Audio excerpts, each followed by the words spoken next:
میں محبت اہل بیت کا نور رکھا ہے، حکم ملا ہے اس کے مصائب پڑھوں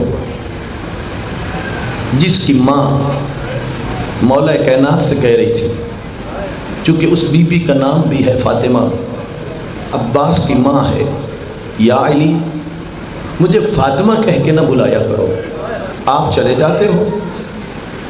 فاطمہ الزہرا کی بیٹیاں اور بیٹے اپنی ماں کو یاد کر کے روتے رہتے ہیں۔ جس بی بی کو اتنا درد ہے ان بچوں کا، ذرا سوچئے اس ماں کی آغوش میں پلنے والے عباس کو کتنا درد ہوگا۔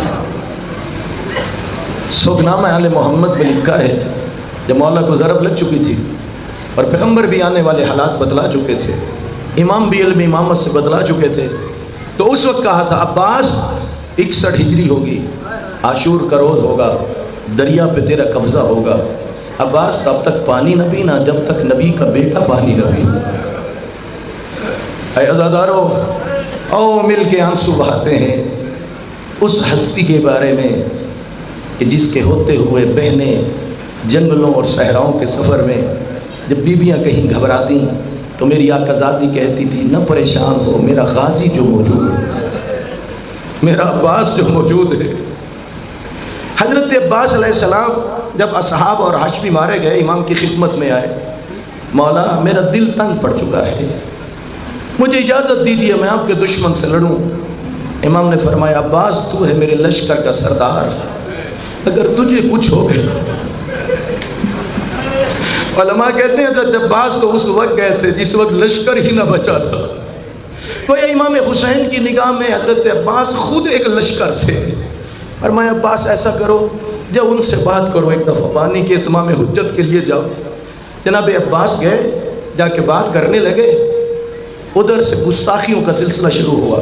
جہاں حضرت عباس شجاعت کا پہاڑ تھے، صبر کا بھی پہاڑ تھے، وہ کہنے لگے اگر شمر اور ان جیسے خبیثوں نے کہا اگر پوری زمین پر پانی پانی ہو جائے اور یہ ہمارے قبضے میں ہو، جب تک یزید کی بیعت نہیں ہوگی ہم تمہیں پانی نہیں دیں گے۔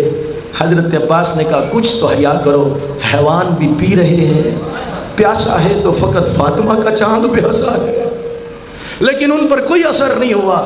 حضرت عباس واپس آئے، امام حسین کی خدمت میں عرض کیا، جب بتلایا نا، امام حسین چہرہ نیچے کر کے رو رہے تھے، آنسو بہہ رہے تھے۔ ادھر سے خیمے کے در سے بچوں کی الاتش کی صدائیں بلند ہونے لگی، ہائے ہمیں پیاس لگی ہے، ہمارے لیے پانی کا بندوبست کیجیے۔ ادھر سکینہ علی اصغر کو لے کے بیٹھی ہے اور بہلا رہی ہے دل علی اصغر کا۔ ادھر عزادارو صورتحال یہ جب وہ الاتش کی صدائیں بلند ہوئی تو امام حسین نے کہا عباس اچھا جاؤ کوشش کرو، ان بچوں کے لیے پانی لے آؤ۔ یہ یزیدی بیٹھتے تھے اور میٹنگیں کرتے تھے، حبیب ابن مظاہر سے کیسے لڑیں گے، فلاں سے کیسے لڑیں گے، لیکن جب تذکرہ حضرت عباس کا آتا تھا یہ کہتے تھے عباس سے لڑنا آسان نہیں۔ 4000 کا دستہ دریا کے کنارے بیٹھا ہوا تھا، حضرت عباس چلے اور ان کے ساتھ لڑتے ہوئے، جگہ بناتے ہوئے، مولا عباس جب دریا پر جا کے قابض ہو گئے اور مشق کو بھر لیا، پانی کو چلو پہ لے لیا اور فوج اشکیا کو دکھا رہے تھے، اسی پر ناز تھا دیکھو علی کے بیٹے کا قبضہ ہو چکا ہے، لیکن وصیت جو تھی اے عباس اس وقت تک پانی نہ پینا اور جب تک نبی کا بیٹا نہ پی لے۔ بعض علماء کہتے ہیں اس جگہ نہ تو شریعت کی کتاب منع کرتی ہے نہ فقہ کی کتاب منع کرتی ہے، پانی پی سکتے ہیں، لیکن مولا عباس کہیں گے وہ ہمارے چاہنے والوں اتنا بتلاؤ کیا وفا کی کتاب بھی اجازت دیتی ہے؟ اجرکم اللہ آزادارو۔ اب حضرت عباس پانی لے کے باہر آئے، بس ایک ہی خواہش تھی کسی طرح پانی میں خیموں تک پہنچا دو۔ جب چلے اب وہ ہزاروں کی فوج تھی، کہیں سے تیر، کہیں سے تلواریں، کہیں سے نیزے، اور دریا کے کنارے کھجور کے اس زمانے میں درخت بھی تھے۔ ایک لعین چھپ کے تلوار سے حملہ کرتا ہے، حضرت عباس کا دائیں بازو قلم ہو جاتا، جو کربلا کے ظاہر ہو، آج بھی وہاں نشاندہی ہے، یہاں دایاں بازو قلم ہوا، یہاں بایاں بازو قلم ہوا۔ آپ نے مشق کو اور تلوار کو بائیں بازو میں لے لیا اور لڑ بھی رہے تھے، آگے بڑھ بھی رہے تھے، مگر ہائے امام حسین کے لشکر کے کمانڈر کا بایاں بازو بھی قلم ہو گیا۔ اب مشق کے تسموں کو دندان مبارک میں لے لیا۔ اے عزیزو، ہوتا یہ ہے کہ ہر مجاہد ایک ڈھال لیتا ہے تاکہ اپنا دفاع کر سکوں، لیکن حضرت عباس نے اس مشق کو جھٹکا دیا، گھوڑے کی پشت پہ رکھا اور اپنے سینے کو مشق پہ ڈھال بنا دیا۔ تیر لگے تو مجھے لگے، مشق میں تیر نہ لگے، مگر ہائے ایک تیر مشق میں لگ گیا، پانی بہنے لگا، مولا عباس کی محنت ہے، اور ادھر ایک تیر عباس کے سینے میں آ کے لگا۔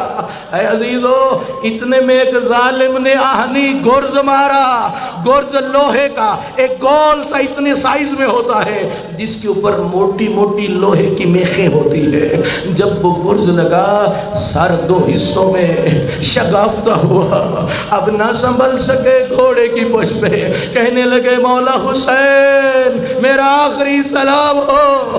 اے عزادارو، ادھر امام حسین چلے لیکن کہتے آ رہے تھے الان انکسرت ظہری، ہائے میری کمر ٹوٹ گئی، وقلت حیلتی، ہائے میری تدبیریں ختم ہو گئی۔ اے عزادارو، بیٹھے رہیے، چند جملے کہنے ہیں، شبی برآمد ہوگی، شبی ذوالجناح ہے، بیٹھے رہیے۔ عزادارو، امام روتے ہوئے مولا عباس کے پاس پہنچے۔ جب پہنچے ہیں نا، چاہتے ہیں عباس کو لے چلو، لیکن عباس اس قدر ٹکڑے ٹکڑے ہو چکے تھے، ان کو وہیں چھوڑا اور پھر علم لے کے چلے۔ جب خیموں کے باہر پہنچے تو وہاں منظر کیا تھا عزادارو؟ منظر یہ تھا، بچے خالی پیالے لے کے کھڑے تھے۔ بی بی سکینہ نے پوچھا بابا اتنا بتلائیے میرا چچا غازی کہاں ہے؟ جواب ملا دریا کے کنارے سو گیا۔ ماتم حسین۔